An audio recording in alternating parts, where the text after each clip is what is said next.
Bismillahirrahmanirrahim. Assalamualaikum warahmatullahi wabarakatuh. Syukur alhamdulillah kita bisa berjumpa lagi di channel ini. Salawat dan salam kita sampaikan kepada junjungan kita Nabi besar Muhammad SAW. Allahumma sholli ala sayyidina Muhammad wa ala ali sayyidina Muhammad.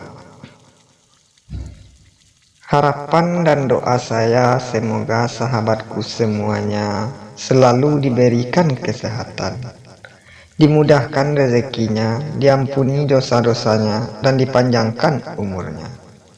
Amin amin ya rabbal alamin. Sahabat beriman yang dirahmati Allah, pada kali ini kita akan membahas tentang pentingnya pendidikan dunia dan pendidikan untuk akhirat.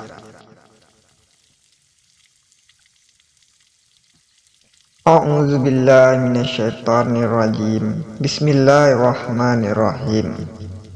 Rabbana atina fid dunya hasanah wa fil akhirati hasanah wa qina azabannar. Shadaqallahul azim.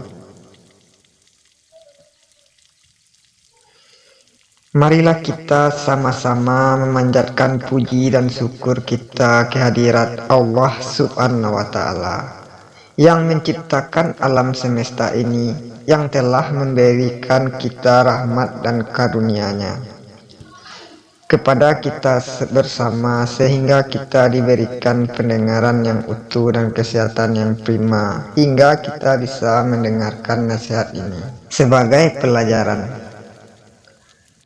Dan tidak bosan-bosannya kita mengucapkan salawat beriring salam kepada junjungan kita umat Islam di mana saja berada, baik laki-laki ataupun perempuan.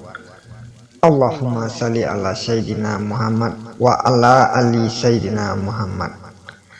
Mudah-mudahan disampaikan Allah kepada beliau junjungan kita umat Islam. Amin amin ya rabbal alamin. Kalau kita mendengar ayat yang dibaca di atas tadi, telah sering kita mendengar baik di waktu orang berdoa atau tahlilan. Hampir sekalian kita kaum muslimin apabila telah selesai mengerjakan salat lalu berdoa kepada Allah Subhanahu wa Ta'ala, meminta supaya kita diberi dan dilimpahi rahmat dan karunia-Nya, baik di dunia dan di akhirat. Apa doa kita?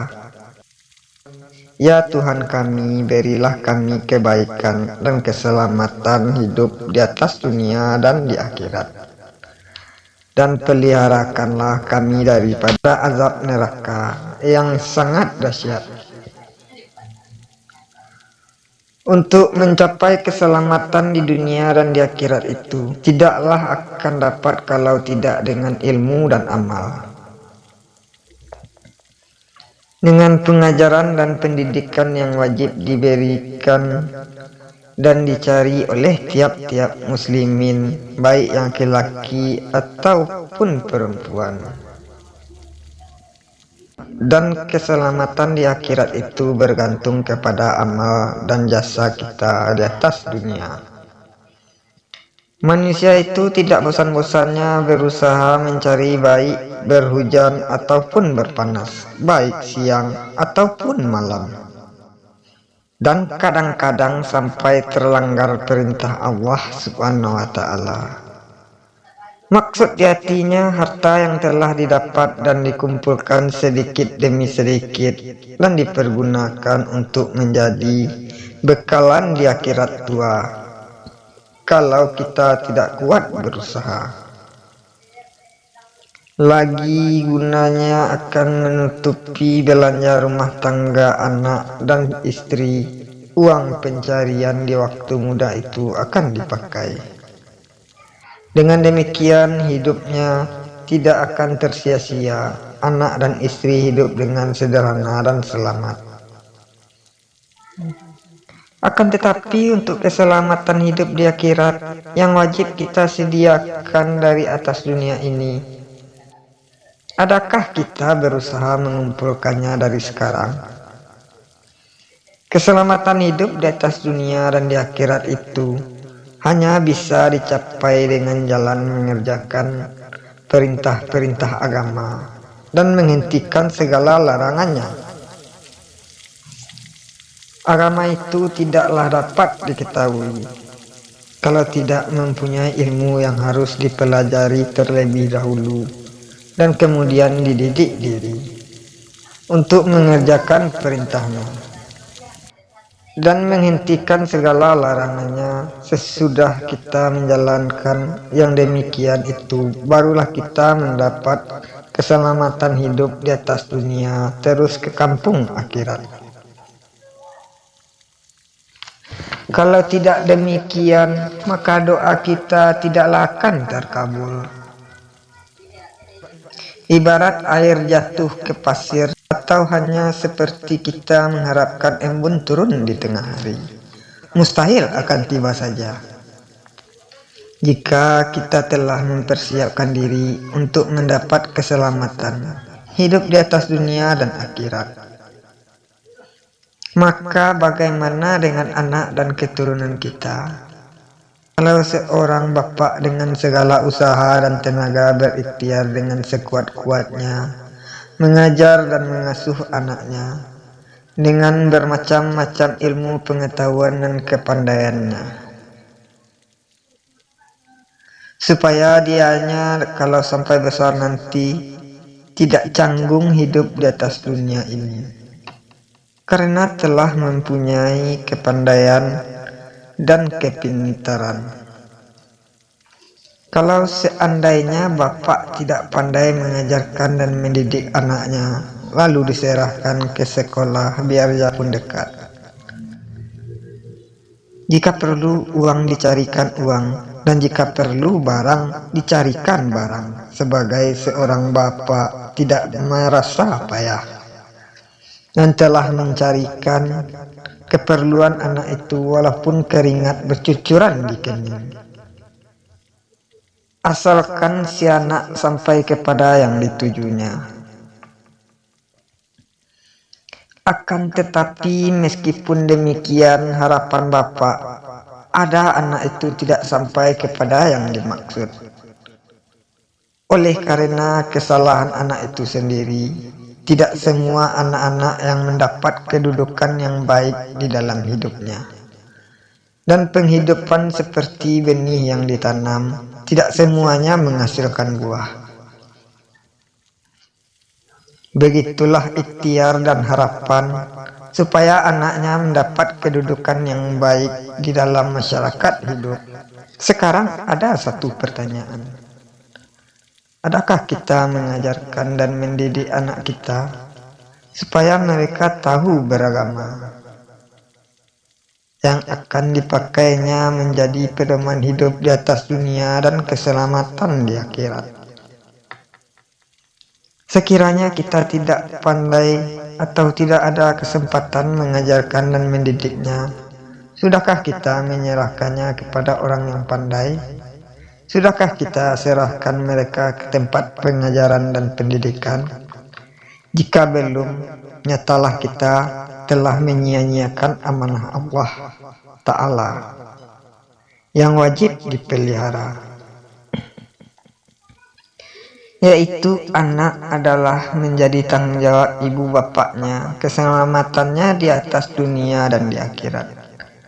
Dan itu akan menjadi pertanyaan nantinya. Dan Nabi bersabda, semua kamu menjadi pengembala dan masing-masing bertanggung jawab tentang yang digembalanya. Dunia ini semakin lama semakin rusak. Godaan untuk melakukan perbuatan yang salah kita bertambah menjadi-jadi. Kian marak di sana sini kejahatan terjadi. Orang banyak melanggar perintah Allah. Dan kejahatan yang dilakukan orang makin bertambah mudarat. Maka kalau anak dan keturunan kita yang akan dilepaskan hidup di atas dunia yang makin bertambah rusak itu. Tidak diberi pengajaran dan pendidikan agama sebagai pedoman mereka, akan celakalah mereka itu. Celaka yang bukan kecil. Hidup di atas dunia susah dan terkutuk. Dan nanti di akhirat menanggung azab yang lebih dahsyat lagi. Allah berfirman dalam surat Al-Isra ayat 282. Dan siapa yang buta hidup di atas dunia ini, maka di akhirat dia akan buta juga, dan jalannya lebih sesat lagi. Hidup di atas dunia ini boleh diumpamakan seperti lautan besar. Semakin ke tengah berlayar, semakin besar gelombang yang kita hadapi, dan semakin keras badai yang ditahan. Jika jurumudi yang mengemudikan kapal itu tidak mempunyai pedoman, maka dengan amat mudahnya kapal itu dihempaskan gelombang ke atas batu karang yang akan memecah kapal itu. Jika kapal telah pecah, tentulah menanti karam saja lagi. Tenggelamlah jurumudi itu bersama kapalnya. Tenggelam yang tidak akan timbul lagi ke muka laut. Dan maksud akan mencapai tanah tepi dengan selamat tidak berhasil. Begitulah umpamanya hidup di atas dunia jika kita tidak berpedoman kepada kitab Allah. Kita akan tenggelam di lautan hawa nafsu dan akhiratnya. Tak selamat di dunia dan akhirat. Anak itu mengumpat kepada ayah dan ibunya, dia akhirat karena tidak menunjuk mengajarinya, dan ibu bapaknya itu tidak pula lepas daripada pertanyaan Tuhan Azza wa Jalla. Oleh sebab itu, di samping kita memberikan pengajaran dan pendidikan yang perlu untuk mereka hidup di dunia, hendaklah diberikan pula malah lebih dipentingkan dan diutamakan pengajaran dan pendidikan agamanya. Setengah orang maka tidak mau menyerahkan anaknya ke tempat pengajaran dan pendidikan agama. Oleh karena mereka itu berpendapat bahwa anaknya nanti selepas dari sekolah itu tidak mendapat kedudukan yang baik di atas dunia dan dalam pergaulan. Disinilah perlu diterangkan bahwa agama Allah itu bukanlah untuk pencari hidup, tetapi adalah untuk pedoman hidup. Agama Allah bukan untuk mencari sesuap nasi, tetapi untuk pedoman kita melayari lautan hidup yang amat banyak mara bahayanya ini. Berpegang teguhlah kamu sekalian kepada agama Allah, dan barang siapa yang berpegang kepada talinya Allah, maka sesungguhnya dia telah berpegang kepada rantai yang kuat, yang tidak akan putus. Berpegang teguhlah kepada kitab Allah dengan menjalankan perintahnya yang tidak boleh dielakkan. Tiba di kepala kita junjung, tiba di pundak kita pikul, kalau tiba di tangan kita jinjing, baik siang ataupun malam. Wassalamualaikum warahmatullahi wabarakatuh.